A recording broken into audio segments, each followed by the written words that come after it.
Group এতে থাকা ভারত পাকিস্তান খুব সহজেই পরবর্তী রাউন্ডে সেমিফাইনালে চলে যাবে। সেক্ষেত্রে সেই গ্রুপ নিয়ে আসলে আলোচনা করার মতো কোনো জায়গা নেই, কোনো বিতর্কও নেই। তবে গ্রুপ বিতে থাকা বাংলাদেশ, যেখানে বাংলাদেশ রয়েছে সেখানেই আসলে বিতর্ক, সেখানেই আলোচনা, সমালোচনা, পর্যালোচনা। কেননা এই গ্রুপে জমে উঠেছে বাংলাদেশ, আফগানিস্তান এবং শ্রীলঙ্কার মধ্যকার লড়াইটা। এখনও নিশ্চিত নয় এই তিন দলের কোনো দলই কে যাচ্ছে সুপার ফোরে।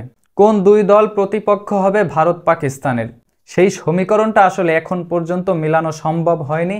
কেননা বাংলাদেশের যেই পারফরমেন্স সেটি আসলে সবাইকে চিন্তায় ফেলে দিয়েছে। তবে বাংলাদেশ যখন খেলে এভাবেই খেলে, সবার হার্টবিট যেরকমের বাড়িয়ে তোলে, দর্শকদের মধ্যে আলোচনা, আতঙ্ক সেভাবে ছড়িয়ে পড়ে। তবে বাংলাদেশ ক্রিকেটের ভক্তরা আসলে এতক্ষণে সমীকরণের হিসাবটা মেলানো শুরু করে দিয়েছেন। কেননা আফগানিস্তান এবং শ্রীলঙ্কার মধ্যকার যেই ম্যাচ, সেই ম্যাচটাই আসলে বাংলাদেশের সামনে এখন সবচেয়ে বড় প্রতিপক্ষ সুপার ফোরে যাওয়ার জন্য। ইতিমধ্যেই বাংলাদেশ এবং শ্রীলঙ্কার পয়েন্ট 4 করে, সেক্ষেত্রে আফগানিস্তান কিন্তু রান রেটের কারণে এই রেসে এখনও রয়েছে। কেননা তাদের একটি ম্যাচ রয়েছে শ্রীলঙ্কার বিপক্ষে। সেক্ষেত্রে এই গ্রুপে সুপার ফোরের যাওয়ার যেই লড়াইটা খুব ভালোভাবেই জমে উঠেছে।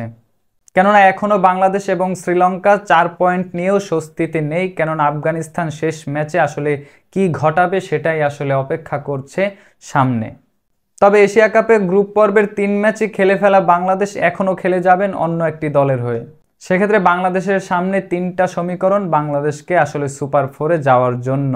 বাংলাদেশের সামনে সবচেয়ে সহজ এবং স্পষ্ট সমীকরণটা হচ্ছে শ্রীলঙ্কা আফগানিস্তানের মধ্যকার যেই ম্যাচ, সেখানে আফগানিস্তানকে হারিয়ে দিয়ে শ্রীলঙ্কা 6 পয়েন্ট নিয়ে গ্রুপ চ্যাম্পিয়ন হয়ে পরবর্তী রাউন্ডে চলে যাওয়া। সেক্ষেত্রে বাংলাদেশ গ্রুপ চ্যাম্পিয়ন না হতে পারলেও গ্রুপ রানার্স আপ হয়ে পরবর্তী রাউন্ডে সেমিফাইনাল খেলবে।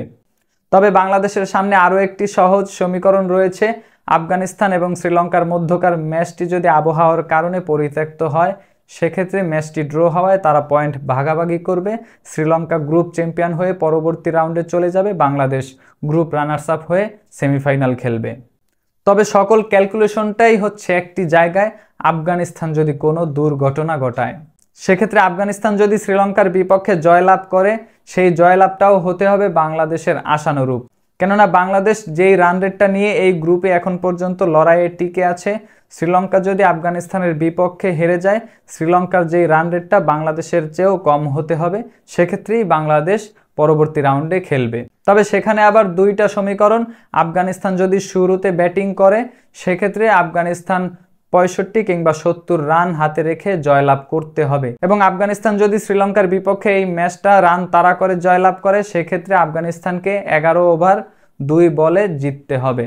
তবে এই জায়গাটাই হচ্ছে বাংলাদেশের সবচেয়ে আতঙ্কের জায়গা। কেননা আফগানিস্তান যদি ম্যাচে জয়লাভ করার পরিস্থিতিতে থাকে, সেক্ষেত্রে বাংলাদেশের চিন্তা আফগানিস্তান করবে না। কেননা যেই কয় ওভারই লাগুক, তারা আসলে রানটা চেস করবে। কেননা তাদের 4 পয়েন্ট হলেই তারা পরবর্তী রাউন্ডে চলে যাবে রান রেট নিয়ে, তাদের কোনোই ঝামেলা নেই। তবে বাংলাদেশ ক্রিকেট ভক্তদের এই সমীকরণের হিসেব নিকেশ ক্যালকুলেশন করাটা আসলে আফগানিস্তান শ্রীলঙ্কা ম্যাচ পর্যন্তই চলতে থাকবে। সেক্ষেত্রে আপনার কি মনে হয়, বাংলাদেশ পরবর্তী রাউন্ডে যাওয়ার ক্ষেত্রে আফগানিস্তান শ্রীলঙ্কার ম্যাচে কোন বিষয়টা সবচেয়ে বেশি গুরুত্বপূর্ণ ভূমিকা পালন করবে? কমেন্ট বক্সে আপনার মূল্যবান মতামত জানাবেন।